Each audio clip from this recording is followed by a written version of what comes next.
I can honestly say that we're selling today.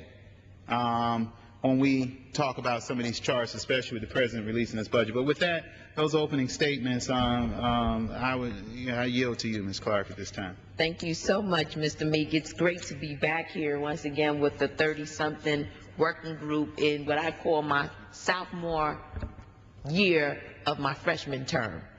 And I wanted to just share some reflection on the economic stimulus package, because I think before we even get to the point of looking at where our economy is today, there should be a moment to pause and look back about 7 years ago when our nation's budget was in surplus. And in such a short amount of time, we've seen our economy just totally get out of kilter, get out of whack. A lot of hocus pocus being done in the markets, particularly around subprime mortgages, in addition to the fact that there's just been a slow economic growth in some of the sectors that have traditionally provided that economic growth and boost in our economy. But it's great to know that we all recognize the writing on the wall, and that there wasn't the type of struggle that we have seen around other pieces of legislation with regard to economic stimulus. It was bipartisan effort, and we recognized that it was important and critical that we do this timely, we do it targeted, and we make sure it's temporary, because as my colleague, Mr. Meek, has already stated, we're borrowing this money. But we know it's important. It's important to jumpstart our economy. It's on life support right now, and this is just the type of jolt that we need. It, as has been stated, gives hundreds of dollars to people who will spend it. That is the ultimate goal here, is that we spend this money, that we get it back into the stream of economic growth as quickly as possible. And that will be going to 130 million American families and seniors, including about 8.3 million families in my home state of New York. And what we were able to determine is that the average rebate for New York families would be about $807, putting an estimated $6.6 billion into the hands of New Yorkers who really need it. And I think what's so crafty about the stimulus package that the Democrats led here in our caucus was the fact that we looked at the struggle that our parents are having, that for our children there's going to be a rebate for each child in the family, that there will be an ability for us to make sure that our small businesses are able to invest in new equipment, and that workers will have with 500,000 jobs by the end of this year. We are looking at the providing relief for lower wage and part-time workers by guaranteeing at least $300 for those who are making at least $3,000 in earned income. This is phenomenal. It's unfortunate that we have to come to these measures, but we know that this stimulus is going to be going directly to those who have suffered the most in our economic crises right now. And I think that the Democratic caucus has certainly led the way with innovation with regard to this stimulus package, and I want to commend to the extent that I can the folks on the other side of the aisle who saw that this was a much needed measure and did not spend a whole lot of time debating it, but putting it in place so that by May of this year we should begin to see some of this really kick into effect across this nation. It's extraordinary. Our Democratic Party worked with our Republican counterparts in the House and the Senate and the administration to pass this quick relief to help prevent full-fledged recession. But we didn't get everything we wanted. We really just didn't get everything we wanted. We got it done quickly.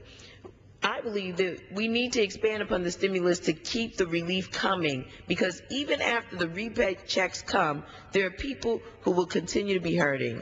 We need to increase funding for food stamp programs and unemployment benefits. Then we need to address the infrastructure problems in our country, Mr. Speaker, including needed repairs to our schools, wastewater systems, transportation systems, which will also create jobs. We need to invest in affordable housing. That creates jobs, but also create local economic development.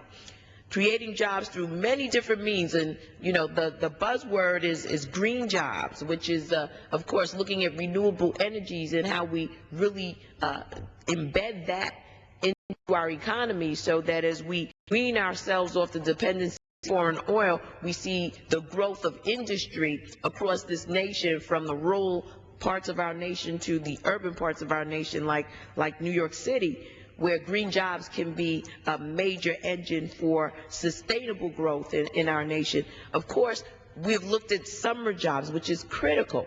This is a way that we can immediately impact, particularly on our young people and their families, is by giving them that opportunity for exposure to the workplace in a summer job capacity, job training for our workforce, to reorient them to a lot of the emerging industries that we have. We just need the jobs. We just need the jobs. And so we have a full plate ahead of us.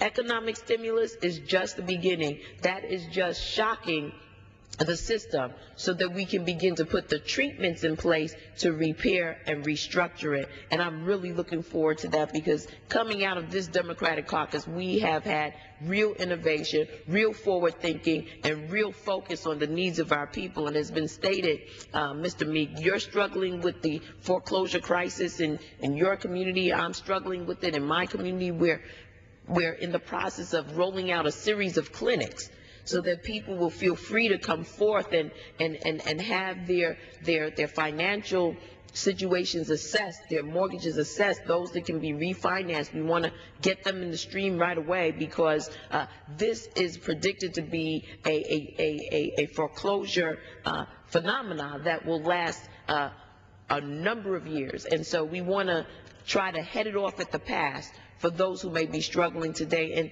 this economic stimulus package can at least put some funds into the stream by helping homeowners who are struggling with their mortgages and who are in danger of losing their homes. So I'm excited about the fact that the president signed the package today, and that we can get the wheels of the bureaucracy moving to get the stimulus into the stream, into our communities, into the hands of our families as quickly as possible. It's really an important measure, and I look forward to seeing it implemented in each of our communities. And so I'll yield to you right now, my colleague, Mr. Meek. Well, let me just say, I think it's important that you talk about our stimulus package, talk about the realities of the stimulus package, this bipartisan stimulus package, and I think it's important that everyone pay very close attention to not only what we're saying, but what we must do. This is a perfect example, Mr. Speaker, of how we've worked in a bipartisan way, and I've always said bipartisanship is only allowed when the majority allows it to happen. And how we came off of the recess, came back here to Washington, D.C. to respond to the crisis that's facing the country. That's not over. This is a temporary fix. This is, you have a Band-Aid box. This is one of the medium-sized Band-Aids in the box. It's not one of those big Band-Aids that's there. I think it's important. As we look at it, you gave the numbers out on what happens in New York, but we have 8.3 million households on average that will receive $819 for those that are eligible for this stimulus package. And, Mr. Speaker, it was targeted towards the working families and seniors and those that fall on a certain threshold that we'll be talking about in further detail here on the floor when we can talk about the stimulus package and talk about some of the benefits, especially for some of the working Americans that are trying to figure out, because a lot of folks, they like to sit down the table and kind of work this whole piece out on their taxes. Doesn't go into what you may call an HR block or something like that to get their taxes done. Some folks sit right there at the dining room table and try to work it out themselves. So I think it's very important that it's really no secret when we provide tax incentives for rebates for small businesses so that they can grow, and also when we provide those rebates for those families that are eligible, especially the tax child credit, because a lot of folks miss out on that. They're not paying attention to what's going on, and even sometimes individuals that are preparing your taxes. I mean, you have to kind of know something when you sit